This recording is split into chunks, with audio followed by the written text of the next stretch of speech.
네, 안녕하세요. 류창원 세무사입니다. 예, 반갑습니다. 이번 시간은 토지 수용과 관련된 두 번째 시간으로서요.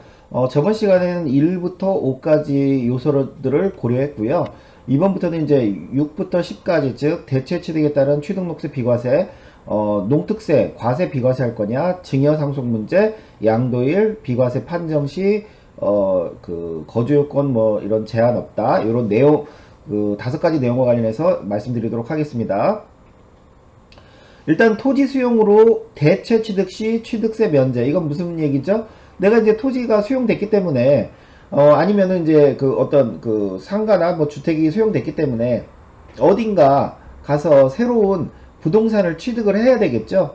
그래서 법에서는 보상받은 금액 범위 내에서 내가 다른 지역에 어떤 부동산을 취득했을 때 취득세를 면제해준다, 요런 내용인데요. 근데 이제 다 면제해주는 건 아니고 그 어떤 지역 요건이 있습니다. 근데 이제 지역 요건을 말하기 전에 먼저 이 내용을 먼저 보시면 이렇죠. 공익사업을 위한 토지 등 취득 및 보상에 관한 법률에 따라 토지 등을 매수, 수용, 철거된 자가 사업인정 고시 전에 계약을 체결한 경우 또는 사업인정 고시일 이후 대체 취득할 부동산에 관한 계약을 체결하거나 건물이라면 건축 허가를 받고 그 보상금을 받은 날로부터 1년 이내, 농지의 경우는 2년 이내에 새로운 부동산을 취득하였다면 취득세를 면제해주겠다, 이런 내용이고요. 그래서 만약에 그 새로 취득할 그 대체 취득 부동산이 농지 이외다 이렇다라면 그 내가 수용된 부동산 소재지에 있는 시도 지역의 거는 어떤 걸 사도 비과세를 해주고요. 취득세를. 그 다음에 연접 시군구도 비과세를 해주고요.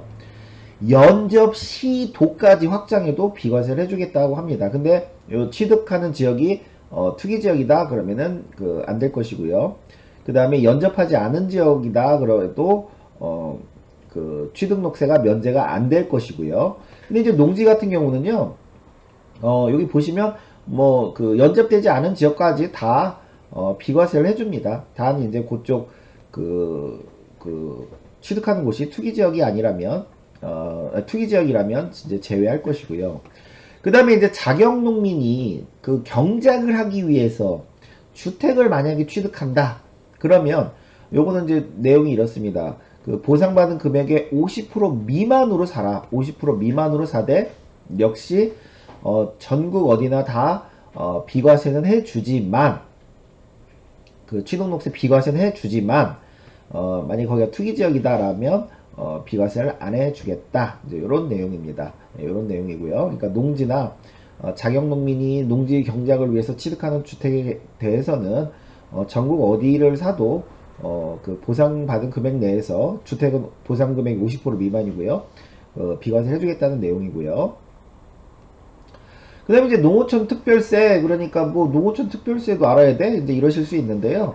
이것도 이제 보상지역에서 예민한 부분 중에 하나입니다. 뭐냐면 우리가 농어촌 특별세는 보통 어떤 감면이 있을 때 감면세액의 20%를 농특세로 납부를 합니다. 대체로. 근데 이 농특세를 납부 안 하는 경우가 있어요. 어떤 경우냐면 우리가 이제 잘 아시는 내용들이죠. 8년 자경, 우리가 8년 자경하면 1억 원 감면받죠. 그러면은 1억 원 감면받았으니까 2천만 원 내야 되죠. 농특세. 그렇지만 농특세 비과세 해줍니다. 농지대토 마찬가지죠. 1억 원까지 감면되죠. 역시 그 2천만 원 내라고 안 하고 비과세 해줍니다. 그 다음에 마찬가지로 현금 보상, 수용의 경우는요, 여기 보시면 공익사업용 토지 등에 대한 양도소득세 감면, 이럴 때 농지 소재지에 거주하면서 직접 경작한 토지로서 농업소득세 과세 대상인 토지, 그냥 농산물들을 경작했다라는 의미겠죠. 이거는 이제 굳이 8년 이상 경작 안 해도 됩니다. 이럴 경우는 그 보상받는 시점에 그 부재지주가 아니라면, 그렇다라면 현금 보상 받았냐? 아, 농특세 비과세 해줄게. 채권 보상 받았냐? 아, 농특세 비과세 해줄게. 근데 현금 보상 받았는데 부재지주예요. 그 경작물은 다른 사람이 받았어요. 그 영농 보상은 다른 사람이 받았어요. 그러면 농특세 내란 얘기고요. 채권 보상도 그 부재지 주면 내란 얘기입니다. 간혹 가다가요, 이런 보상 실무를 접하지 않은 이런 그 분들이 세금 계산할 때 이 감면세액에 무조건 농특세를 넣는 경우들이 있습니다. 그래서 이런 것들은요, 반드시 본인이 농사 졌다 그러면 이런 것들을 체크를 하셔야 됩니다. 체크를 하셔야 돼요. 그 다음에 이제 증여세 상속세 문제인데, 뭐 보상지역에서 양도세만 처리하면 되지 무슨 뭐 증여세 상속세까지 처리하냐, 이제 이런 그 고려하냐 이러시는데, 일단은요, 보상지역에는 어마무시한 돈이 풀립니다. 그럼 그 돈들이 그 뭐 예금으로도 들어가고 그 뭐 자녀들한테도 흘러가고 뭐 하여튼 뭐 돈잔치 많이 하죠. 아니면 본인이 이제 인근 또 부동산을 사는 경우도 있고 이런데요. 그래서 여기 보시면 보상지역의 경우는요, 엄청난 돈이 풀리기 때문에 국세청에서 엄청 예의주시합니다. 이 돈들이 어디로 흘러가는지. 근데 좀 이렇게 자식들한테 흘러갔다고 해서 쪼로록 가가지고 과세하고 쪼로록 가서 과세하고 이러진 않는다는 얘기죠. 뭐 그렇게 할 수도 있겠지만 대체로는요, 보상받은 그 부모가 그 돈이 이제 막대하니까 나중에 돌아가시면 상속세 대상이란 말이죠. 상속세 대상인데 그 돌아가시고 나서 10년치 금융기록을 보면 다 나오거든요. 그때 돈이 뭐 자식들한테 흘러갔는지 아니면은 뭐 본인이 뭐 부동산을 샀는지 아니면 뭐 했는지 다 나옵니다. 다 나와요.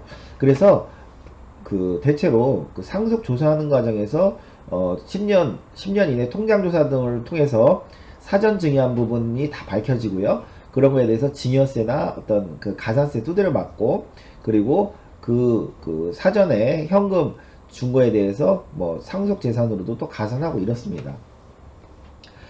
그 다음에 또 이제 경우에 따라서는 보상금이 이제 그 크다 보니까 은행에 넣어놓으면요, 우리가 이제 그 이자 소득이 뭐 2천만 원 이상 이래서 그 이자 소득에 대한 그 금융소득 종합과세 이런 걸 맞을 수가 있거든요.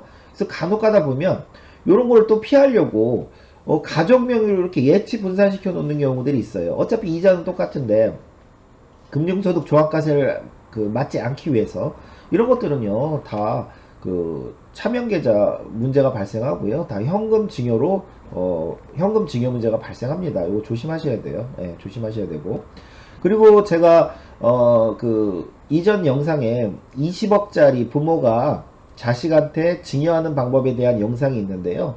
이런 보상금들로 굳이 자식한테 주시려면 본인이 수익형 상가를 취득해서 자녀들에게 부담부 증여의 형태를 통해서 증여하는 것도 효과적입니다. 예, 이런 것들, 이런 것들도 좀 알고 계시고요. 그냥 막 사주시면 안 돼요. 돈 있다고 뭐 차 사주고 집 사주고 뭐 땅 사주고 이러시면 이제 뭐 어마무시하게 이제 나중에 세금 다 두드려 맞습니다. 이거 조심하셔야 되고. 그 다음에 이제 상속세와 관련해서도 좀 이제 고려할 요소는 이렇죠. 저희가 흔히 이제 제일 멍청한 상속이라는 게 어떤 상속이냐면, 부모님이 돌아가시기 전에 가지고 있는 부동산을 다 팔아서 자식들한테 그 돈을 나눠주는 게 가장 저희가 멍청한 상속이라고 이렇게 표현을 합니다. 왜 그러냐면, 보통 부동산으로 상속을 내리면 기준시가 또는 공시지가로 작은 금액으로 상속을 할 수 있는데, 그거를 팔아서, 즉 시세대로 팔아서 시세로 자식들한테 주면 시세 상속이 되는 거죠. 시세로. 그렇기 때문에 이 보상의 경우도 어떻게 보면 시세 상속이나 마찬가지입니다. 예, 보상금을 수령하고 있다가 돌아가셨다. 그러면은 결국은 시세 상속이 돼서 상속세 부담이 굉장히 커지는 문제가 발생할 수 있습니다. 그래서 단순히 그냥 그 현금만 갖고 있어서 뭐 이자 소득만 올리겠다 해서 뭐 은행에 넣어놓고 이제 요런 거보다 여러 가지 이제 절세 전략을 이용해서 줄여 나가야 되는데, 뭐 그런 것까지는 차후 말씀을 드리도록 하고요. 그 다음에 이제 또 하나 조심하실 거는, 보상금을 이제 받고 나서 1년 또는 2년 내에 사망할 때요, 저희 이제 그 상속세 규정에 1년에 2억 이상, 2년 이내 5억 이상 현금 사용한 거에 대해서는요, 반드시 상속인들이 이 출처를 밝혀야 됩니다. 출처를 못 밝히면 이거에 대해서는 상속 재산으로 봐서 상속세가 과세됩니다. 1년에 2억 이상, 2년에 5억 이상. 그래서 이런 큰 돈들이 나갔다.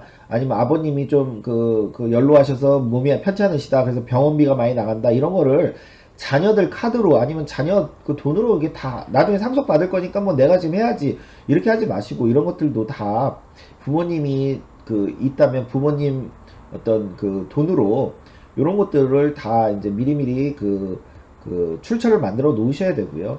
뭐 보상받은 금액으로 병원비 지출했다, 뭐 채무상환했다, 아니면 기타 이런데 이런저런 데 썼다, 뭐 어디 교회에 기부했다, 이런 것들을 미리미리 좀 준비해 놓으셔야지 나중에 사망하셨을 때 세무조사 받을 때 소명할 때 좀 유용합니다. 예, 유용하다는 거. 그 다음에 이제 토지 수용과 관련해서 양도 시기를 언제로 볼 거냐, 양도 시기를 언제로 볼 거냐, 이것도 몇 번의 이제 개정이 있었는데요. 이제 결론은 이거죠. 빠른 날로 볼 거다. 뭘로? 일반적인 매매는 잔금 청산일과 등기 접수일 중 빠른 날이죠. 그런데 토지 수용의 경우는 하나가 더 들어갑니다. 잔금 청산일과 등기 접수일과 수용 개시일 중 빠른 날로 봅니다. 빠른 날. 여기서 수용 개시일이란 뭐냐면 토지수용위원회가 재결로서 결정한 수용을 개시하는 날을 말한다. 날을 말한다. 그리고 공익사업을 위한 토지 등의 취득 및 보상에 관한 법률 제50조에서 토지수용위원회의 재결사항을 규정하고 있고, 재결사항에는 수용 개시일도 포함되어 있습니다. 문서로 수용 개시일이 언제인지 이게 다 나타납니다. 그래서 이 셋 중에 빠른 날로 보시면 되고요. 그 다음에 소유권 소송이 진행 중인 토지는 어떻게 할 거냐. 이거는 사업 시행자와 보상 받는 분 간의 어떤 소송이라기보다 지금 어떤 이제 갑과 을이 소유권 소송이 막 진행이 되고 있어요. 그러다 보니까 사업 시행자는 아유 이거 갑한테 줘야 돼, 을한테 줘야 돼, 이게 이제 좀 어렵죠. 그래서 에이 법원에 그냥 공탁해 놓고 니들이 알아서 그러면 이긴 사람이 찾아가라, 이런 경우들이 있죠. 이럴 때 예전에는 이긴 사람이 소유권 이전 등기한 접수일이다, 아니다, 이거는 사업 시행자가 일단 대금을 다 청산했기 때문에 공탁일이다. 근데 이제 법이 바뀌었죠. 대법원에서 아니다, 소송이 판정됐으면 그 날에 진정한 소유자가 나온 거니까 소송 판결 확정일이다 해서 대법원에서 꽝꽝꽝 도장 망치 찍었죠. 그래서 법이 세법도 보완됐습니다. 그래서 소송이 진행 중인 경우는 등기접수일이나 공탁일이 아니라 소송 판결 확정일이다라는 거, 이것도 좀 참고를 하시면 좋을 것 같고요. 그 다음에 이제 마지막으로요, 우리가 이제 수용을 할 때 내가 집 한 채가 있는데 2년이 안 됐단 말이죠. 2년이 안 됐어요. 이럴 때 2년 안 됐다고 얘들이 국가사업을 하는데 내 집을 이제 철거할 건데, 이럴 때는 비과세 어떻게 되냐, 나 세금 내야 되냐, 이럴 때 이제 원칙은 이렇다는 거죠. 공익사업을 위한 이 법률에 따라서 협의매수 또는 수용되는 경우에는 보유기간 및 거주기간의 제한 없이 비과세가 된다.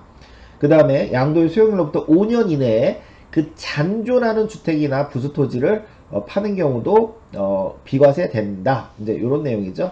그러니까 내가 예를 들어서 뭐 땅을 먼저 주택인데 땅을 보상받고 건물 보상을 좀 늦게 받아도 이런 기간 제한 없이